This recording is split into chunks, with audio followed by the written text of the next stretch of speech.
2026 के टी20 world cup का दूसरा सेमीफाइनल सिर्फ एक क्रिकेट मैच नहीं था, बल्कि करोड़ों भारतीयों के लिए जज्बातों का एक ऐसा सैलाब था जिसने मुंबई के वानखेड़े स्टेडियम को भावनाओं के समंदर में बदल दिया।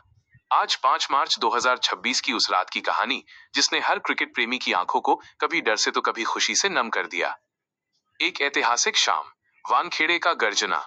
जब सूरज अरब सागर के पीछे छिप रहा था, तब वानखेड़े स्टेडियम नीली जर्सी के एक समंदर की तरह चमक रहा था। हवा में एक अजीब सी बेचैनी थी और साथ ही एक अटूट विश्वास भी। 2022 और 2024 के सेमीफाइनल की यादें अभी भी ताजा थीं। एक तरफ एडिलेड की वो हार थी, तो दूसरी तरफ गयाना का वो बदला। लेकिन आज की रात कुछ अलग थी। आज हम अपने घर में थे और सामने वही पुरानी दुश्मन इंग्लैंड की टीम थी। टॉस के समय जब हार्दिक पांड्या और हैरी ब्रूक मैदान के बीचों बीच खड़े हुए, तो पूरे स्टेडियम में मची शोर की गूंज शायद गेटवे ऑफ इंडिया तक सुनाई दे रही थी। भारत ने पहले बल्लेबाजी का फैसला किया और यहीं से शुरू हुआ जज्बातों का वो खेल, जिसने 150 करोड़ दिलों की धड़कनें थाम दी। संजू सैमसन, एक अनसंग हीरो का उदय। इस मैच की सबसे भावुक कर देने वाली तस्वीर संजू सैमसन की पारी थी। सालों टीम के अंदर बाहर रहने वाले आलोचनाओं का सामना करने वाले संजू के लिए ये मैच उनके करियर की सबसे बड़ी परीक्षा थी। जब अभिषेक शर्मा और ईशान किशन जल्दी पवेलियन लौट गए, तो पूरे भारत में सन्नाटा छा गया था। लेकिन संजू ने आज अपनी किस्मत खुद लिखने की ठानी थी। उनके हर शॉट में एक दर्द था, एक जिद थी खुद को साबित करने की। उन्होंने 89 रन 42 गेंद की जो पारी खेली, उसने न केवल भारत को 253/7 के विशाल स्कोर तक पहुंचाया, बल्कि उन लाखों प्रशंसकों की आंखों में आंसू ला दिए जो सालों से उनके लिए दुआ कर रहे थे। जब वो आउट होकर वापस जा रहे थे, तो पूरा वानखेड़े खड़ा होकर उन्हें सलाम कर रहा था। ये दृश्य किसी भी फिल्मी क्लाइमेक्स से ज्यादा इमोशनल था।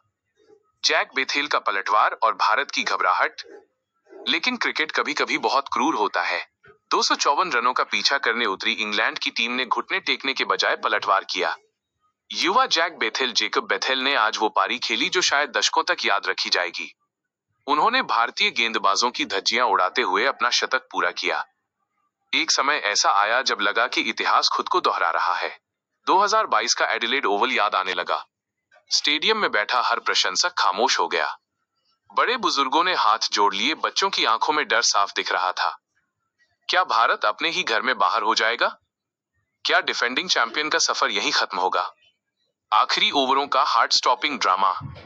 मैच का सबसे इमोशनल पल वो था जब आखिरी 2 ओवरों में इंग्लैंड को जीत के लिए सिर्फ कुछ रनों की जरूरत थी।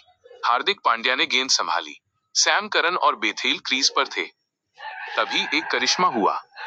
हार्दिक की एक सटीक थ्रो और संजू सैमसन की चपलता, बेथेल रन आउट। जैसे ही गिल्लियां बिखरी, पूरा वानखेड़े रो पड़ा। ये खुशी के आंसू थे। बेथेल का विकेट गिरते ही इंग्लैंड की उम्मीदें टूट गईं। हार्दिक पांड्या, जो पिछले कुछ समय से काफी कुछ झेल चुके थे, उनकी आंखों में भी उस वक्त एक चमक थी जो बता रही थी कि यह जीत उनके लिए क्या मायने रखती है। परिणाम, एक जीत जो रूह तक महसूस हुई। भारत ने यह मैच 7 रनों से जीत लिया। स्कोर बोर्ड पर लिखा था, भारत 253/7, इंग्लैंड 246/9। जैसे ही आखिरी गेंद फेंकी गई, खिलाड़ी मैदान पर एक दूसरे से गले लगकर रोने लगे। ये सिर्फ एक सेमीफाइनल की जीत नहीं थी, ये उस भरोसे की जीत थी जो हर भारतीय क्रिकेट से करता है। ऋषभ पंत का मैदान पर वापस आना, तिलक वर्मा का वो शानदार कैच और अर्शदीप सिंह की वो यॉर्कर, हर छोटी चीज उस रात बड़ी लग रही थी। फाइनल की ओर एक कदम। आज की इस रात ने हमें सिखाया कि क्रिकेट सिर्फ रनों और विकेटों का खेल नहीं है, बल्कि ये उन प्रार्थनाओं का संगम है जो एक माँ अपने बेटे के लिए करती है, और उस उम्मीद का नाम है जो एक पूरा देश एक साथ देखता है। भारत अब फाइनल में न्यूजीलैंड से भिड़ने के लिए तैयार है, लेकिन वानखेड़े की ये सेमीफाइनल वाली रात इतिहास के पन्नों में सुनहरे अक्षरों से नहीं, बल्कि जज्बातों की स्याही से लिखी जाएगी। क्या आप चाहते हैं कि मैं इस मैच के किसी खास खिलाड़ी की पारी या 8 मार्च को होने वाले फाइनल की संभावनाओं पर विस्तार से चर्चा करूं?